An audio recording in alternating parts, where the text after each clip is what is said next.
So I've started playing Doom the Dark Ages after recently revisiting Doom Eternal, and I can't help but be amazed at how good id Tech looks while being very scalable and performant. While not a focus for id so much the last few decades outside of Machine Games titles, should Microsoft consider leveraging id Tech across some of its other studios as an alternative to Unreal? Yes, it's that old chestnut again, Alex. I knew it was coming. That sigh. I heard that sigh. While I don't expect the coalition to move away from Unreal, id Tech increasingly feels like it'd be a suitable engine for a franchise such as Halo, especially now with it handling large outdoor environments, dozens of enemies, deformable terrain and assets, while having incredibly fast load times and consistent performance. The engine seems to be avoiding common pitfalls Unreal Engine games exhibit, especially on PC.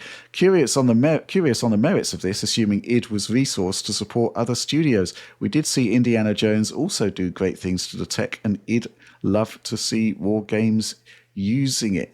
That's an interesting conceit, Alex, which I'm going to put your way. But we have kind of answered this before when it was leveled at sort of why don't they do Bethesda games on it?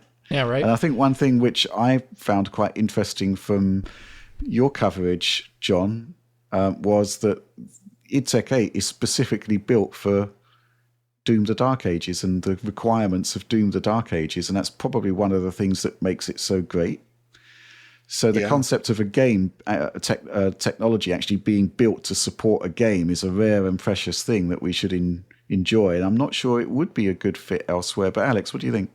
Yeah, so they do mention Halo, arguably with the foundation that Doom the Dark Ages sets in terms of world size. It seems more applicable to a Halo game than it did in the past with the game design of a Halo. What is typically a Halo game, at least. But for other things, like a more broad usage of the engine, it has only been proven in first-person games for the most part. There are third-person aspects in Doom the Dark Ages when you're on like a dragon and whatnot. But that I wouldn't really count that. And it doesn't have any of the persistence necessarily you would require for an RPG. It doesn't have like any of those things would have to be made by another developer at that point, at which point they're adding actually a large chunk of the engine. Just like the way save states are going to be done are going to be different, right? So there's that. Then there's also the fact that you can't exactly hire people in the exact same way if you use id Tech versus when you use Unreal. Everyone's probably going to be training themselves and doing little game demos or art within Unreal. If you're just a freelancer, or if you worked at another studio, the chances are high that you worked with Unreal. So if you hire someone, it's quicker and easier to hire them with Unreal Engine as the base for your game. Now, the one thing that we don't talk about too much is it has a pretty consistent internal culture of game development ever since before 2016. There was like a turnover period when John Carmack left, obviously. But then ever since then, there's been like a core kind of team of people who really, like John talked to Billy, right? You know, Tiago's been there. A number of people from Deck 13 came over, etc. It's like there's a core team that they've built up, and they have a culture of designing games in a very specific way to get the most performance out of them. And I think that's one of the things that makes it so performant is because there's this internal culture focusing on these things. There's not there. You could easily give another team that base of an engine and they would have completely different priorities, which would make it have frame times issues and maybe shader compilation issues that we don't see because id made the game.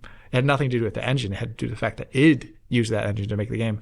So I think there's some stuff where I could imagine this working for a Halo game, but I don't imagine it working for other genres. And I definitely don't imagine it's a good idea for Microsoft to just say, we should proliferate only this engine internally. I think a diversity of internal engines actually could be a strong suit. It's been a strong suit for Sony for a while. And it's been a strong suit for Ubisoft as well, too. They've had like 5-6 different internal engines, and it's been all right for the most part. So I would just say, as much as I would love to see games perform as well as Doom the Dark Ages, it's probably not realistic to expect other studios to use it. Yeah. Anything to add to that, John? Yeah, I would say, like, as you said, they kind of suggest it's a purpose-built engine, for one. But also, when you were talking about the way they work, Alex, I think that's extremely true because, again, talking to Billy, the impression I get is that a lot of this performance, it's not just their engine tech, it's the whole team working in tandem. The artists, you know, designers, everybody works together with this goal of keeping like frame times as consistent as possible. And I think there is a world where if you were trying to build a game using id Tech and you weren't following this sort of design ethos, you could end up with a game that doesn't perform well. So it's not a magic bullet. Like their coding seems to be superb, right? Like they're very good at what they do, but it's not just programming, it's everything. It's all that stuff that makes id so special. It's the way those guys work, the way they keep everybody like in check to ensure that they're always going to hit that target, sit within their frame budget. That's key. Right. That said, I don't think it's impossible that they could license this out, maybe selectively. I mean, the fact that the Quake engines, Doom 3 engine was licensed out a bit, a Quake engine a lot actually, it didn't really harm id's games or anything. And it was kept within reason enough that they didn't have to support like a gigantic amount of studios. Like I don't see them ever becoming like Unreal. Right. But I could see them working with more basically relationships similar to machine games, right? If they have other studios that they could work with directly in a way that they've worked with machine games in the past, I think it could work. Like you mentioned Halo, if they were to work with those guys over there closely, I think they could produce something awesome. But I think it would be pretty tough to just say, yeah, we're licensing our engine out, use it for whatever. I don't feel like it's necessary. I mean, I don't know for sure. Maybe it is, but it doesn't seem like it from the outside that it's actually made to support all of those types of games right now. It's meant for this. It's meant for these types of games, for Doom. Yeah. So my take on this is pretty straightforward. I think the problem is that it's not an engine that's going to be fully universal for, even if it was for an FPS game, another FPS game like Halo. It's going to need bespoke custom add-ons made for that engine to produce a Halo game, because that's not what it was originally created for. The question is, who's going to make those customizations? We've seen an example of how it can work with like Indiana Jones, where Machine Games, they basically fork off the engine, right, as I understand it, the id Tech engine, and do their own thing. And maybe some of that stuff can be fed back into the main engine. But the point is that, the engine needs work. It needs customizations, and who's going to do that work? It's not going to be id Software. It's got to be the guys that are doing the Halo game or whatever. So it's not that good of a fit. I'm reminded actually of the Call of Duty engine.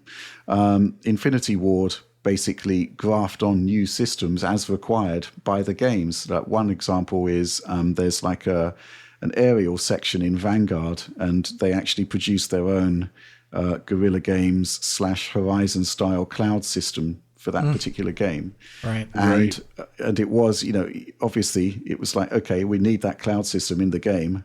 We've got this amazing technological resource in charge of our engine. They're going to do it for us. And there's all manner of stuff that happens because the game design demands it.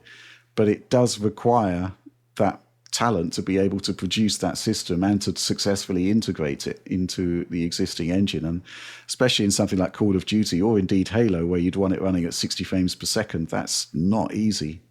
Yeah. So yeah, I mean, what can I say? It sounds great in theory, but it's in practical, in a practical scenario, it's not quite so easy to do, even if it does seem like a no-brainer.